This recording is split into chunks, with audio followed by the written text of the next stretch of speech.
Mr. Antonio Guterres, Secretary General of the United Nations, Your Excellency Ms. Annalena Baerbock, President of the 80th session of the General Assembly, Excellencies, friends, Rabbi Artur Schneier and his wife Elizabeth, and all Holocaust survivors and their families who are here today, World War II veterans, friends and colleagues. For those of you who don't know me, my name is Melissa Fleming, and I lead the Department of Global Communications. And it is my honor to welcome you to the annual observance of the International Day of Commemoration of the Victims of the Holocaust. We express our deep gratitude to the survivors who are joining us today on this solemn occasion. Dear survivors, may I ask you to please raise your hand so that we can acknowledge you.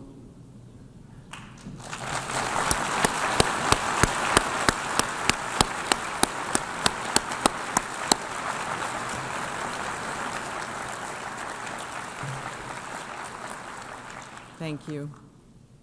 Dear guests, on the 27th of January 1945, the Soviet Army liberated Auschwitz-Birkenau, the largest Nazi death camp. One soldier, Officer Vasily Davidov, wrote, "Wherever one looked, one saw piles of human bodies. In some places, the former prisoners, looking like living skeletons, sat or lay around. Many of them could not be helped. A few who could still walk took us around the camp and told us what happened there. It is impossible to describe everything that we saw there." Primo Levi, survivor of Auschwitz III, Buna Monowitz, remembered the moment of liberation. "In the very hour in which every threat seemed to vanish, I was overcome by a new and greater pain, the pain of exile, of my distant home, of my loneliness, of friends lost, of youth lost. Today, we remember those for whom there was no liberation. Children, like brothers Emanuel and Avram Rosenthal, photographed in February 1944 in the Kovno ghetto in Lithuania. Less than a month later, the Nazis murdered the little boys because they were Jewish. Emanuel was 2, Avram was 5. They had a right to life. The Holocaust is devastating evidence of what happens when human rights are degraded, denied, and destroyed. We honor the victims by remembering their humanity and defending the history, and by taking action to confront antisemitism and challenge prejudice wherever we find it.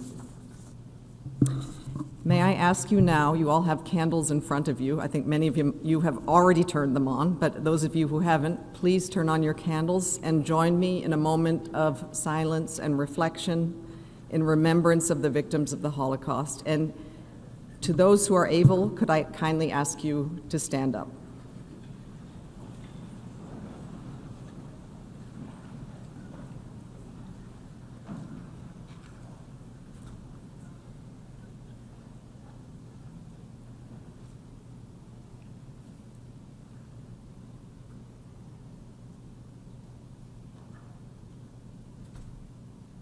Thank you. It is my honor now to welcome the Secretary General of the United Nations, Antonio Guterres, to deliver remarks.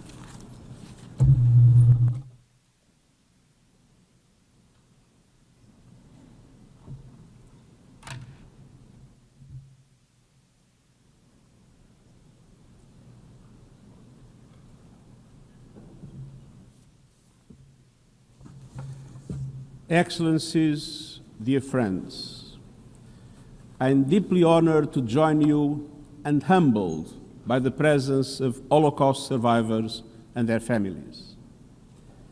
We gather in solemn remembrance of the victims of the Holocaust. They were mothers and fathers, sons and daughters, grandparents and grandchildren. 6 million Jews murdered just because they were Jewish. We also grieve the Roma and Sinti, the people with disabilities, LGBTQI+ people, and so many more who were enslaved, persecuted, tortured, and killed. And we also remember the stories and struggles of those who confronted the worst of humanity to show us the best. Diplomats who defied orders and issued life-saving visas. Journalists who fought to expose the truth. And farmers and villagers with families at great peril. Remembrance is more than honoring the past. It is a duty and a promise to defend dignity, to protect the vulnerable, and to keep faith with those whose names and stories we refuse to forget. The Holocaust, after all, is not only history, it is a warning that hatred, once unleashed, can consume everything. Excellencies, dear friends, today that warning feels more urgent than ever. Antisemitism around the world is raging. Jewish communities live in fear. Synagogues attacked, families shattered, vile anti-Semitic hatred racing across cyberspace.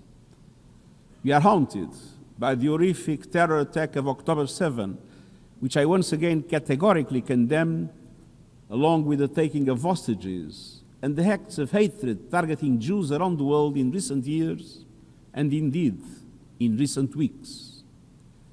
But coming together as we have come today to commemorate the victims of the Holocaust fills me with hope. I see the power of humanity in all of you. I see the courage of survivors who turned pain into purpose.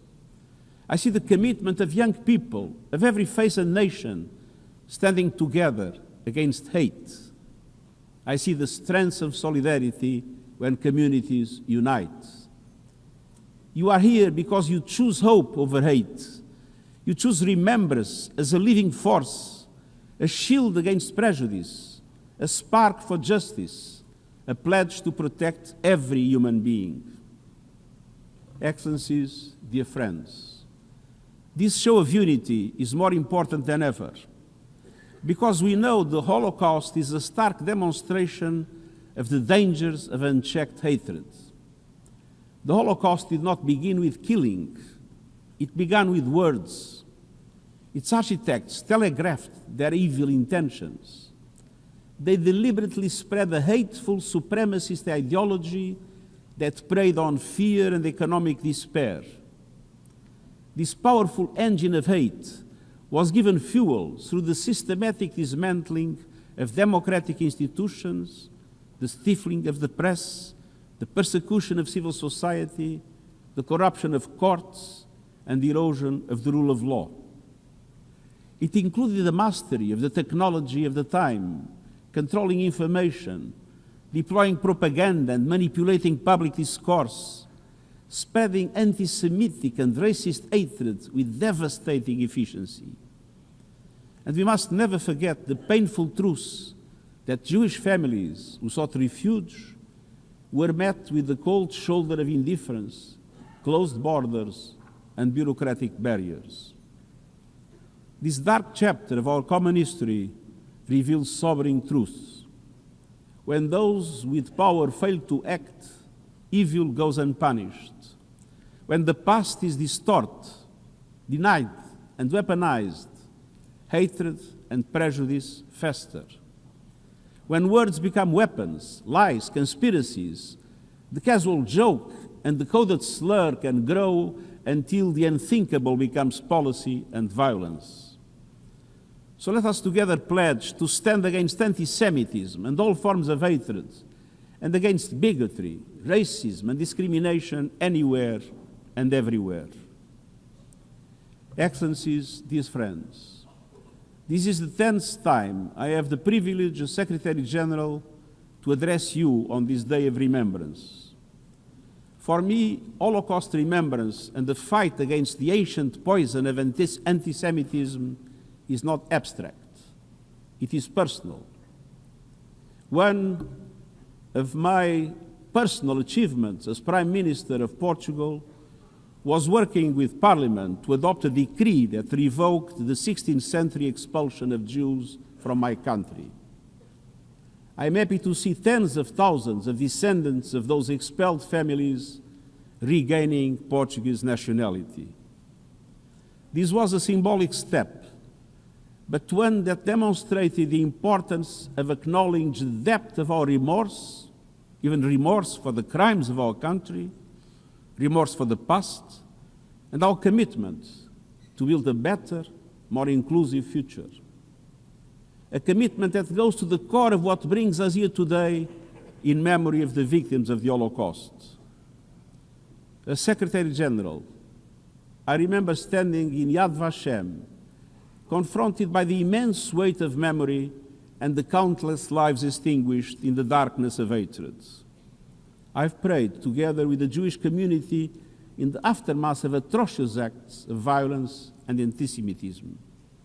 And I have heard testimonies from Holocaust survivors about their experiences that began with a knock on the door and ended with lives erased. And I've always understood the clear link between the horrors of the Holocaust and the spirit of multilateralism, justice, and rights that founded our organization. Excellencies, dear friends, just over 8 years ago, the Nuremberg trials began. These trials represented the beginning of a new era of international criminal law, an era in which individuals, including the most powerful, are held accountable. And today, more than ever, we need to reclaim that spirit. At the opening of Nuremberg, Justice Robert H. Jackson warned us, and I quote, "These prisoners represent sinister influences that will lurk in the world long after their bodies have returned to dust." End of quote. These influences, antisemitism, racism, hatred, are very much still with us. And our duty is clear: to speak the truth, to educate new generations, to confront antisemitism and all forms of hatred and discrimination, and to defend the dignity of every human being. But it is also our duty to keep alive the spirit of acting in common purpose through multilateralism, to ensure that the forces of humanity always triumph over the forces of inhumanity. Let us honor the memory of the victims of the Holocaust by recommitting to justice, dignity, compassion, and violence, to a world where humanity stands united against oppression, and where the terrible legacy of the past strengthens our resolve to protect human rights today and in the future. Let us forever carry in our hearts the Holocaust victims, whose calls for justice and peace can never be extinguished. May their memory be a blessing, and I thank you.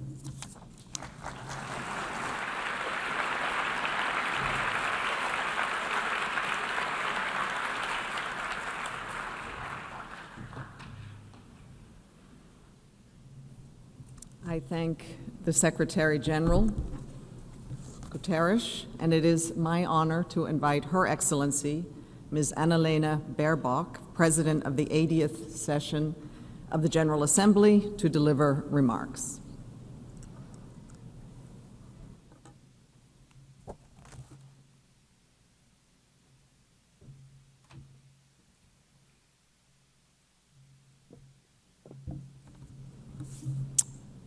Six million Jews, almost 2/3 of Europe's Jewish population, murdered, targeted and killed simply for who they were, Jews.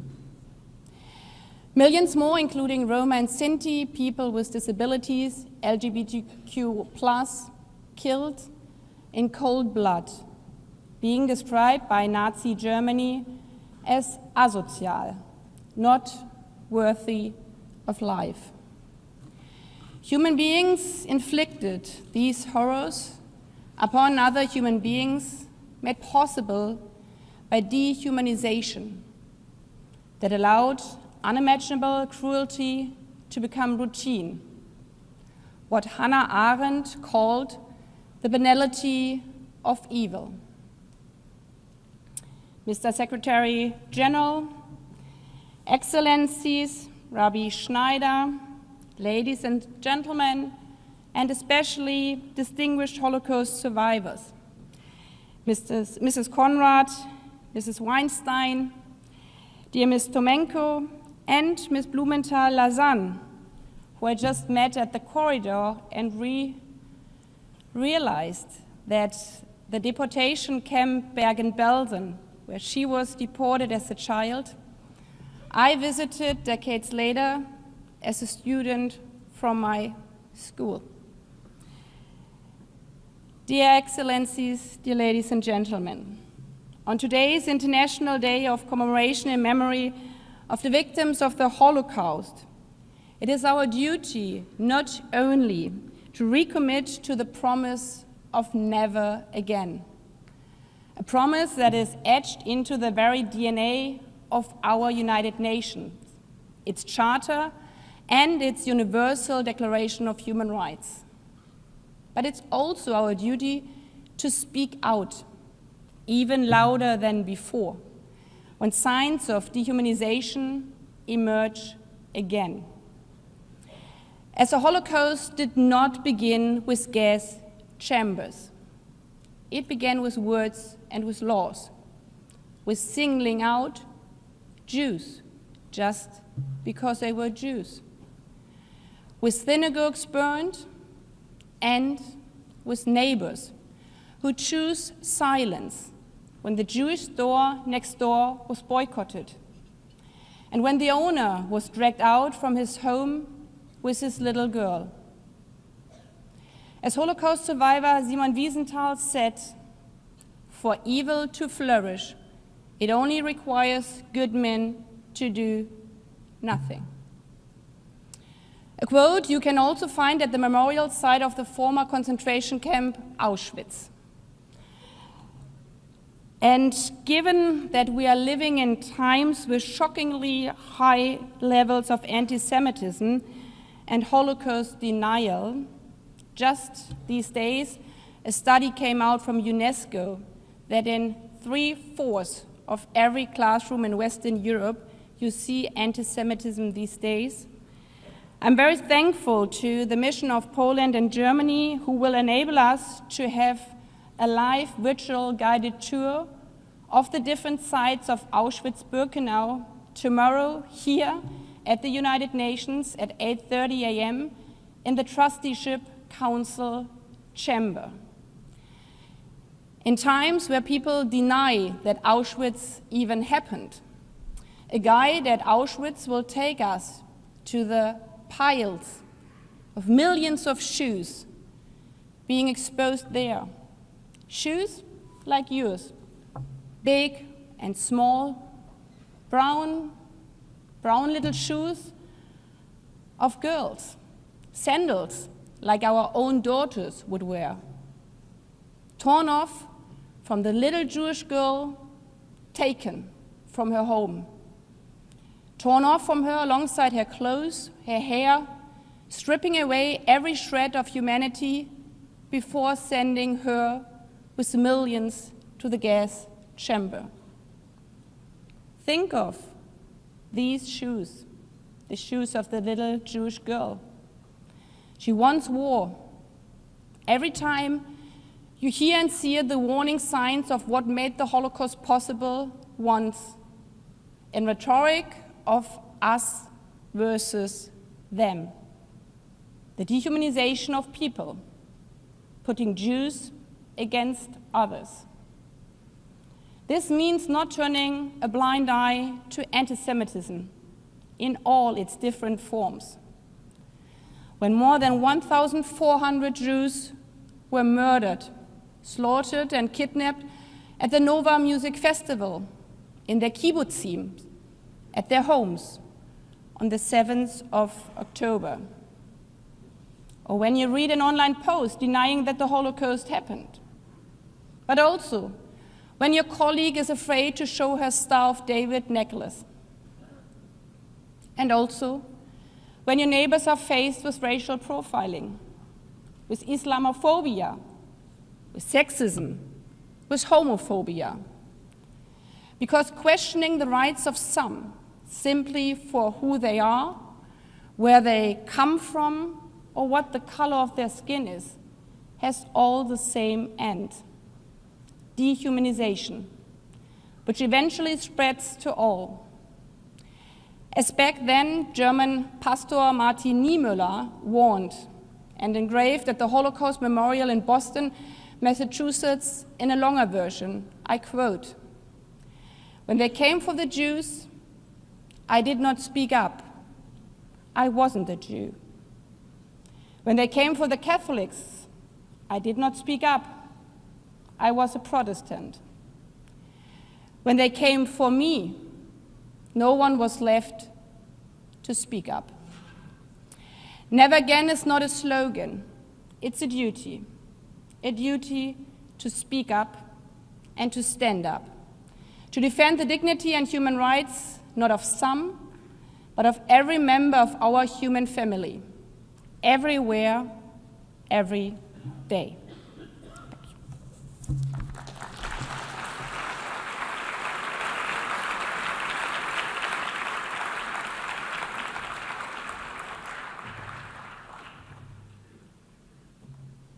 I thank the President of the General Assembly, Anneliese Baerbock, and I would now like to invite His Excellency Mr. Danny Danon, Permanent Representative of Israel, to deliver his remarks.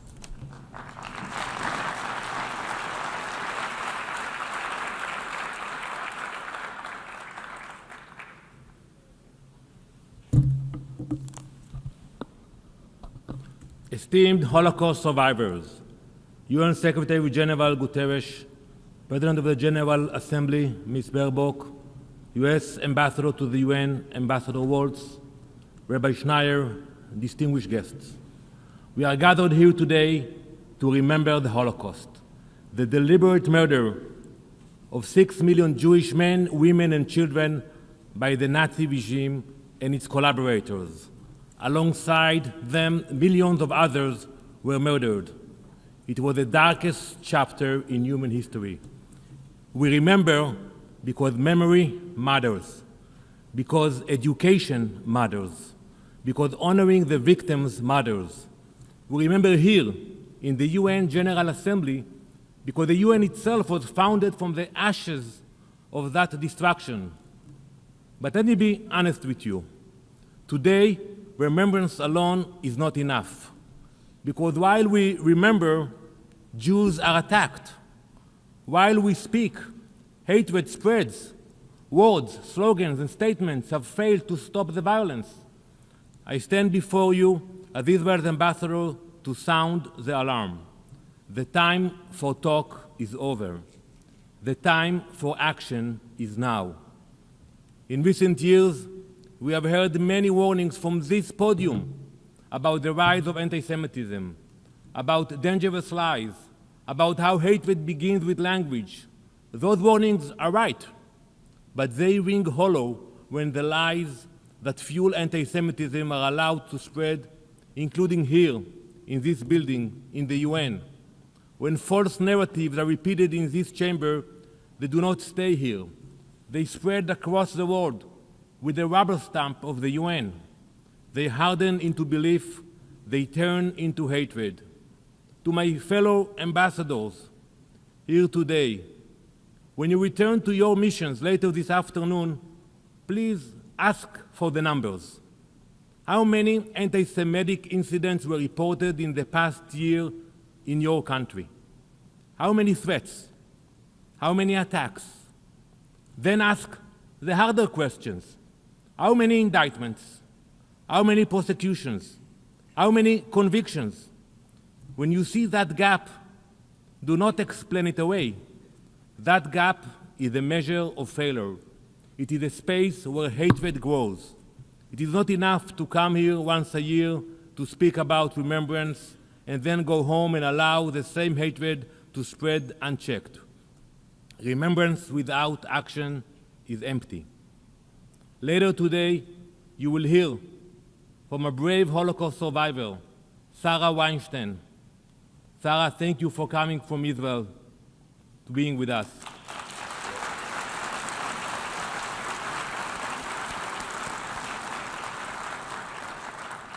Sarah was just a little girl when the Nazis forced her and her family into a ghetto in July 1941. She survived hunger, fear, and miserable conditions, all because she was Jewish. In late 1942, her family was hidden by a local family who risked everything. Then, a village mob, fueled by anti-Jew hatred, arrived. Shots were fired. Chaos followed. As bullets tore through the room, Sarah's mother threw herself on top of her, using her body as a shield. Her mother was killed protecting her daughter. We wish this were only a memory from the Holocaust. It is not. On October 7th, 2023, Hamas terrorists crossed into Israel. They went house to house. They hunted families. They murdered parents in front of their children. 16-year-old Rotem Matthias survived because his parents died protecting him. As terrorists stormed his home, Rotem lay completely still beneath his mother's body. Deborah Matthias, was shot and killed by Hamas terrorists. Her lifeless body lay on top of Rotem for hours. Those scenes were not imagined. They were recorded. They were celebrated. Hamas did not invent hatred of Jews. It has revived it with new weapons and new slogans. Their goal is not borders or compromise. It is extermination. The threat is modern. The hatred is not. Again, today, Jews are forced to use their own bodies to protect those they love. That is the reality we are confronting today. This violence does not stop at Israel's borders. Last month, on Bondi Beach in Australia, Alexander Kleitman and his wife Larissa stood together at a Hanukkah celebration. Both were Holocaust survivors. When terrorists opened fire on the Jews gathered there, Alexander did what Sarah's mother had done in 1942. What Rotem's mom had done on October 7th. He shielded his wife with his body. He was 87 years old. He was murdered protecting his wife. Around them, others did the same. People scrambled to cover children. What we saw was horrific and tragically familiar. This was another massacre targeting Jews. This is not memory. This is now. Bondi was not an isolated act. It followed October 7th, the worst massacre of Jews since the Holocaust. It followed synagogue fire bombings. It followed shootings and deadly attacks from Manchester to Washington, from Paris to Sydney. This is not a coincidence. Hatred that begins with words does not remain words. It spreads and it kills. Antisemitism did not end in 1945. It adapted. Today, it often hides behind hostility to Israel. We hear it in chants to globalize the Intifada. We see it in calls to boycott Israel. We see it on college campuses where Jewish students are harassed, excluded, and intimidated. This is not protest. This is not free speech. This has a name. The name is anti-Semitism. Targeted violence does not begin with graves. It begins with dehumanization. That is the lesson of the Holocaust. Hatred does not spread on its own. It is enabled. It is legitimized. It is given authority. Especially over the last 2 years, this institution, the UN, has failed that test. We have all seen it. Claims of genocide. A claim made by a senior UN official that 14,000 babies would die within 48 hours. That claim did not come from the fringe. It came from the heart of the UN. It was made without evidence. It was repeated without correction. It traveled the world, stamped with UN credibility. It has consequences. It inflamed hatred. It legitimized lies. It put a target on Jewish communities around the world. Hamas came with the same hatred and the same intent as the Nazis, to murder Jews, terrorize families, and erase entire communities. They slaughtered 1,200 innocent people. They beheaded them. They raped women. They burned children alive.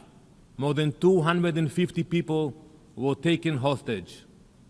But unlike 1941, today there is a different reality. We crushed and stopped Hamas's terror machine. We brought home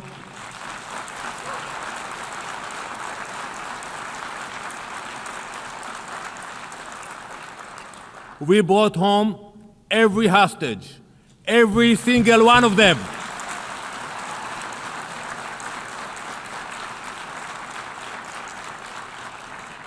We waited 843 days.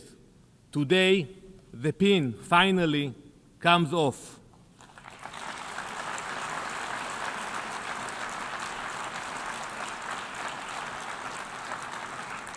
We have shown that the Jewish people are no longer defenseless. Today, we have our own army, the soldiers of the IDF. The days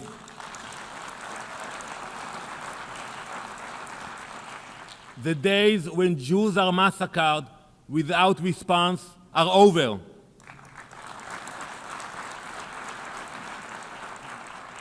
Yet, from October 8th, while we were still counting our dead and pushing back terrorists, we faced relentless condemnation from within this institution. Hypocrisy, bias. The campaign against Israel started while Israelis were still being hunted. But despite the double standards, despite the pressure, we stood tall. Our brave IDF soldiers, my son, my daughter, our children stood up and stepped forward to defend our people.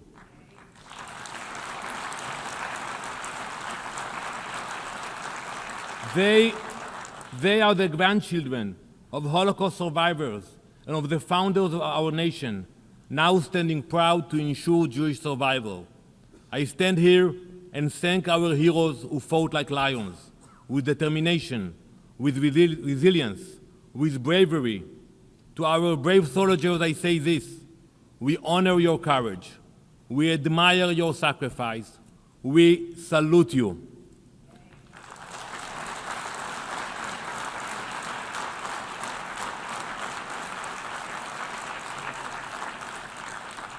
Thanks to you, every Jew feels safer today. To my fellow ambassadors, the responsibility now turns to you and to your governments. Standing with Israel does not mean agreeing with us on everything. It means standing against terror. It means confronting hatred before it turns violent. It means refusing to tolerate incitement in your streets, on your campuses, and online. It means showing real leadership, because too many in this building have buckled.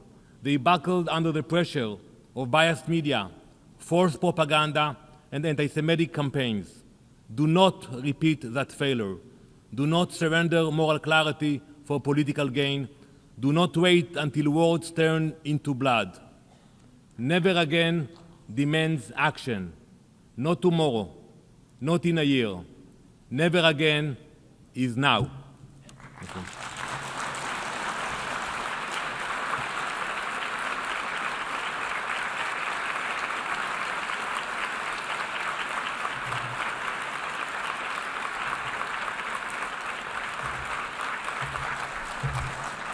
Thank you, Ambassador Danon. I would now like to invite His Excellency Mr. Michael Waltz, Permanent Representative of the United States, to deliver his remarks.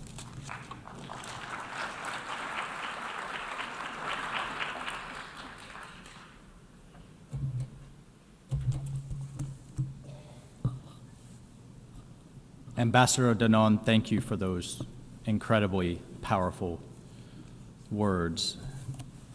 Excellencies, survivors, friends, today the United States of America joins the international community in honoring the memory of those 6 million Jews murdered in cold blood in the Holocaust, including 1.5 million innocent children, and the millions more who were persecuted and killed by the Nazi regime. We remember them, we mourn them, and we recommit ourselves with fierce determination to pursue justice for the victims, for the survivors, and their families. We, the United States, we, the international community, must remain unyielding, unapologetically committed to combating anti-Semitism, not just in the United States, but around the world, including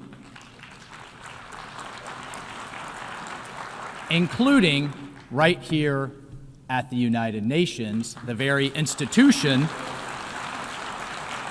that was born from the ashes of World War II, where the world then vowed never again. Well, colleagues and excellencies, I have tragic and sad news for you that it is happening again.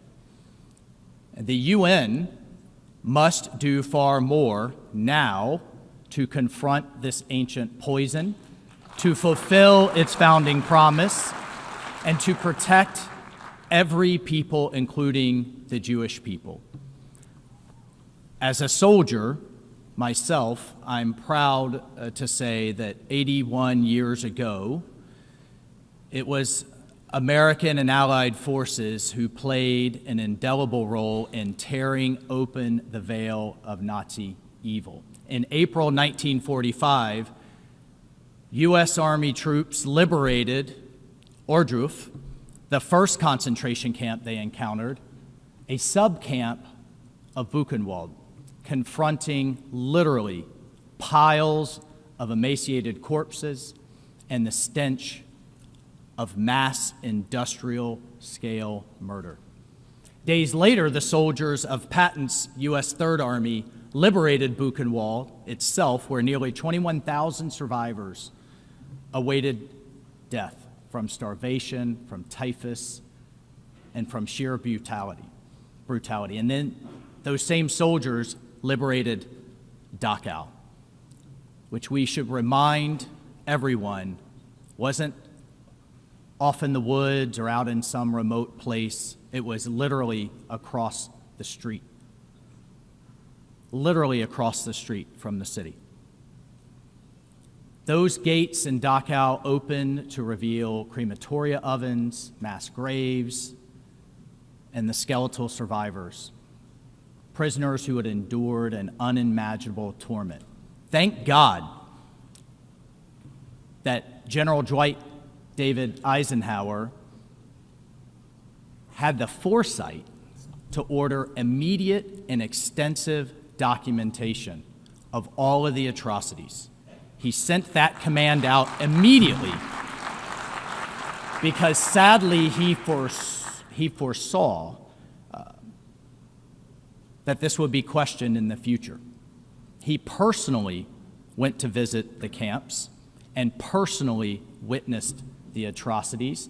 And he later stated, quote, "I made the visit deliberately in order to be in a position to give firsthand evidence of these things if ever in the future there develops a tendency to charge these allegations merely to propaganda."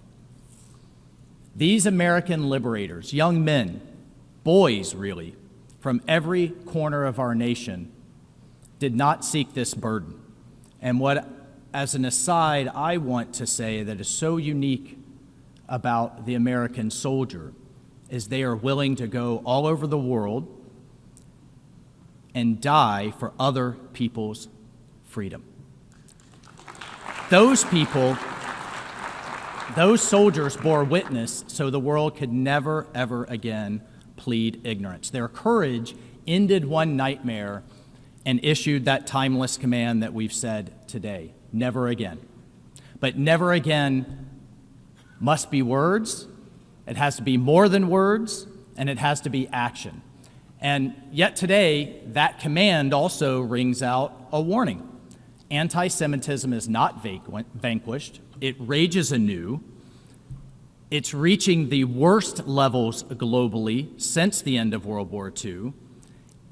It ignited and accelerated the barbaric Hamas terrorist attacks of October 7th, 2023, when over 1,200 innocents were slaughtered, families were burned, hostages were taken. It was an orgy of hatred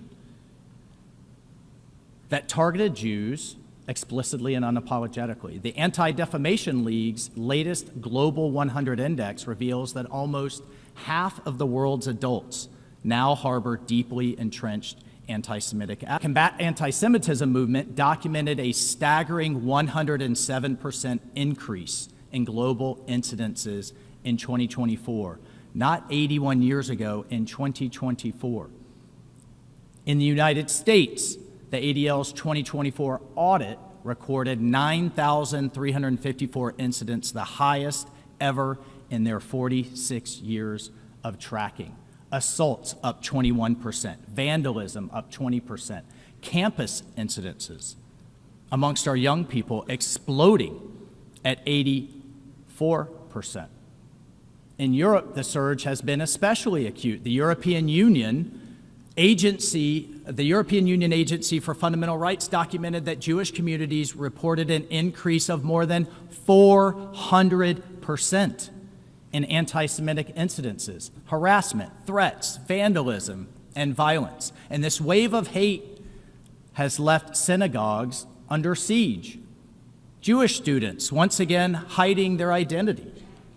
Whole communities living in fear. I mean, what are we, back in 1933? This is absurd. And we have to call it out. And I commend the United Nations for continuing to hold this event.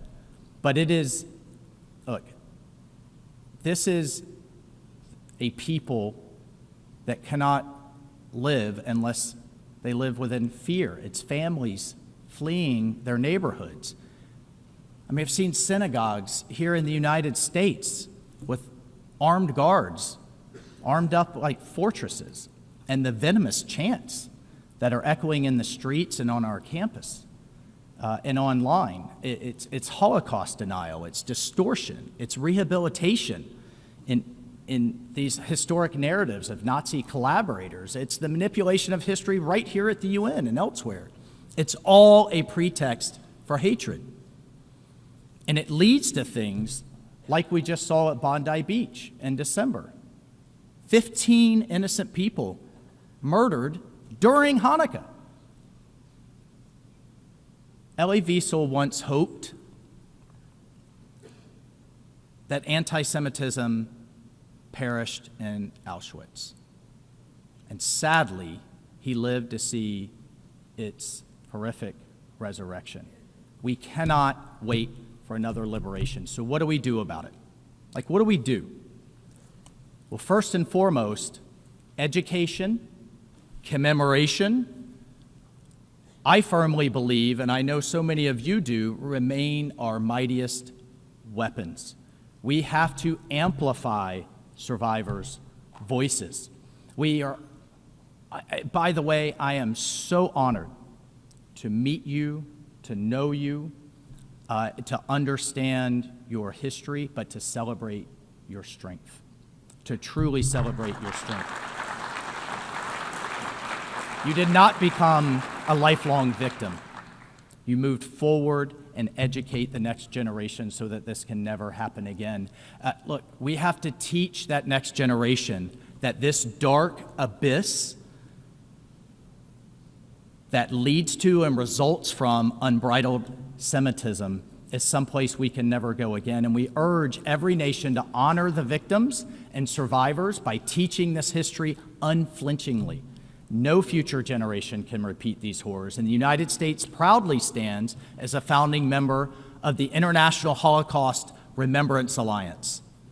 Reiterating at every turn, never again. We reaffirm our commitment to justice through restitution, and through compensation. The other horrible thing, amongst many horribles, is that the Holocaust was history's largest organized theft, an attempt to erase Jewish life, but at the same time enriching the Nazis. And for decades, I'm proud to say, the U.S. has led efforts, now advanced by the State Department's Special Envoy for Holocaust Issues, who works very closely with the Special Envoy for Anti-Semitism, Rabbi Yehuda Kaplun, whom I am proud to call a friend and a wingman in this fight. In 2024, the U.S. partnered globally to promote the best practices for the Washington Principles on Nazi-confiscated art and assets. And as of December of 2025, 35 countries have endorsed them. That should be celebrated, that should be applauded, but we should also ask, why only 35? Why isn't there more? And I'm calling on all nations to join. Look, colleagues, President Trump has advanced these causes resolutely. Right out the gate, after his inauguration, he issued executive orders and ordered our entire government, the entire might and weight of the United States government, to combat anti-Semitism aggressively on every front. But, Excellencies, the Holocaust, as we've heard here today, and I just want to reinforce, the Holocaust is not distant history. It is a dire, living warning against efforts to revive this existential threat to humanity. The barbarism of October 7th reminds us how quickly hatred can erupt into mass murder. The future hangs on our choices we make right here today. And on this solemn day, please let us honor the victims through decisive action. What are those actions? Truthful, accurate remembrance and history, rigorous Holocaust education, open the archives, full restitution, and an unbreakable stand against anti-Semitism everywhere and always. May the memory of the victims be a blessing, but a call to responsibility for us all. Never again, starting now. Let's get to work. Thank you so much.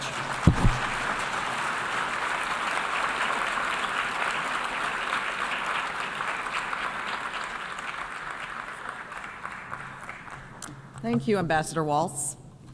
It is my pleasure